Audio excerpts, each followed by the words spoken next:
প্রিয় দর্শক আসসালামু আলাইকুম। Welcome back to my channel delicious cooking by Tahira. এই গরমে কলিজা ঠান্ডা করার জন্য আজকের পর্বে আপনাদেরকে ট্যাং দিয়ে অসম্ভব মজাদার একটি আইসক্রিম তৈরি করে দেখাবো। ট্যাং দিয়ে ঘরেই বানিয়ে ফেলুন ট্যাং ললি আইসক্রিম। আশা করছি আজকের রেসিপি আপনাদের কাছে অনেক ভালো লাগবে। তো চলুন দর্শক, এই রেসিপির পুরো প্রস্তুত প্রণালী শুরু থেকে শেষ পর্যন্ত। এই রেসিপি তৈরি করার জন্য প্রথমে একটা বোল নিয়েছি। এরপর এই বোলের মধ্যে ব্যবহার করব 2.5 কাপ পরিমাণ পানি।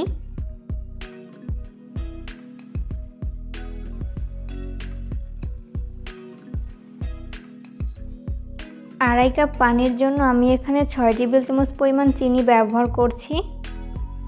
আপনারা চিনি স্বাদ অনুযায়ী বাড়িয়ে কমিয়ে অ্যাড করতে পারেন। এরপর ব্যবহার করব 2 টেবিল চামচ পরিমাণ ম্যাঙ্গো ট্যাঙ্ক। আপনারা চাইলে ম্যাঙ্গো ট্যাঙ্কের পরিবর্তে অরেঞ্জ ট্যাঙ্কও ব্যবহার করতে পারেন।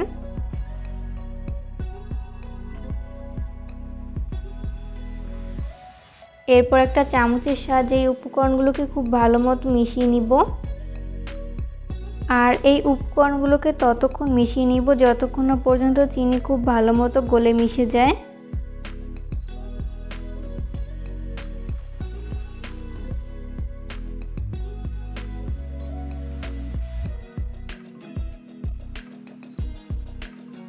তো এই পর্যায়ে চিনি খুব ভালো মতো গলে মিশে গেছে। এরপর আইসক্রিম তৈরি করার পালা।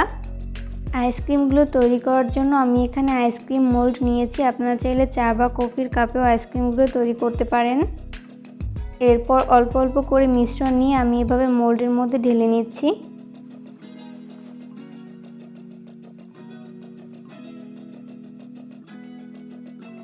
সবগুলো কাপে আইসক্রিম দিয়ে দেওয়ার পর আমি এর মধ্যে আইসক্রিমের স্টিকগুলোকে ঢুকিয়ে দিচ্ছি।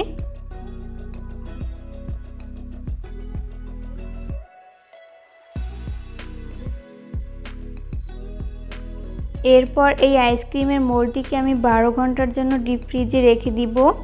এরই মাঝে এই আইসক্রিমগুলো পুরোপুরি সেট হয়ে যাবে। 12 ঘন্টা পর আমি ফ্রিজ থেকে নামিয়ে নিয়েছি।